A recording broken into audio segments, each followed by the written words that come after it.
Hi, my name is Zach. This is my second video application essay for COM254, specifically looking at prompt number 1, which deals with chapter 5, the Understanding Culture chapter in the 5th edition of Reflect and Relate by McCormack and Morrison.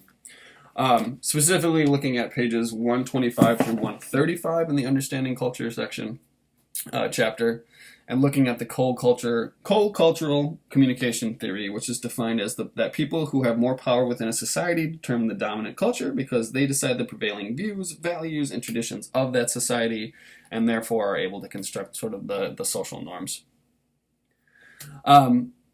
The prompt asked me to think of two cultures that I'm a part of, and the first of those is that I am part of the American culture, and that is a very white Eurocentric culture that prides itself on masculinity and high context, high power, distance norms. And I would say that, right, everything is very much based on merit and your experience and how long you've been doing something. Or I would say that we as Americans feign that. And then the other culture that I want to sort of talk about within my own life is that I am in the culture of education. I am working towards my teaching license in high school language arts. I currently work as a special education support for students in clusters that have either some sort of, are either have autism or the emotional behavior disorders. And even then I'm hesitant to even say disorder because I don't necessarily think that's fair, which I think goes again towards this sort of like the power distances that we talk about. When I think of American culture, I think of this sort of the pull yourself up by your bootstraps mentality that seems to persist and has persisted since I would say like World War II. That your emotional displays, if you are a man, are not accepted or not necessarily seen as valued. Whereas if you identify as feminine, that it is accepted and that's okay. And I find that to be problematic. I find that juxtaposition to be problematic at the very best, and sort of a massively large societal issue at the very least. So in terms of how communication is different and similar within these co-cultures, because American culture is very individualistic, I would say that that communication is very different. Communication as an American is transactional. That you're always looking to get that people are often looking to get something out of conversations, whether it's networking, whether it's money, whether it's time, whether it's some sort of service or good, right? Whereas in school, it's much different. It's much more collectivist, and it's much more. We preach in schools, and I mean, I even had a group assignment this weekend in another class. We preached this constructivist theory of building knowledge. We build knowledge together. It's all social. It's meant to be social. You're in a classroom with 30 of your peers more often than not, right? And so in this situation, we have the ability or the opportunity to teach students about these different stereotypes and about these different norms and expectations. And so that when I think that a lot of teachers want this like high power distance that says that I'm the teacher, you're the student, but I think that any any teacher that's worth their weight knows that that's not true.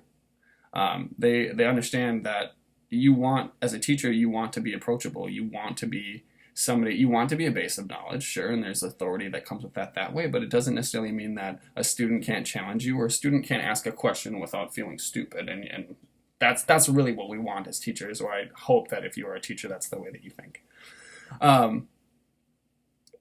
These cultures, I think, clash all the time. In a hetero-Christian society like America is, we oftentimes, we need to be very distinct and very proactive about the spaces that we create. And so that when this culture of education, this American culture do end up clashing, because there are so many times that they do, especially because public schools are essentially agents of the state, that you've got to teach students not only how things can be problematic, but also how to exist and navigate within those systems and those structures and those institutions. Because to one degree, there has to be a level of utility, right? The things that we teach kids have to be need a certain level of utility so that students can actually do something productive with that information. But the other part of that too is like you have to leave space for students to fail and to learn about the passions and the things that they identify with more fully, so that they become more well-rounded. That we end up having this intersectionality for students that the book talks about, that are allow them to be who they are while existing in a world that maybe doesn't agree with one's individual dominant culture, even though they live within a dominant culture that says otherwise. I think that if we want to continue to handle these clashes in effective ways, then we really need to be looking at how do we prioritize time? How do we prioritize students' time? How do we continue to actually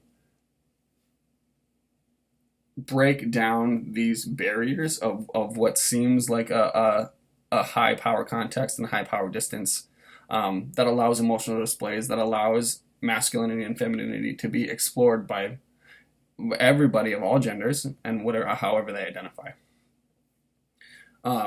Going forward, I think that if we really want to handle these in the best way, then you just need to be open, and we need to have honest communication, and there needs to be dialogues and conversation that gets past these controversial topics.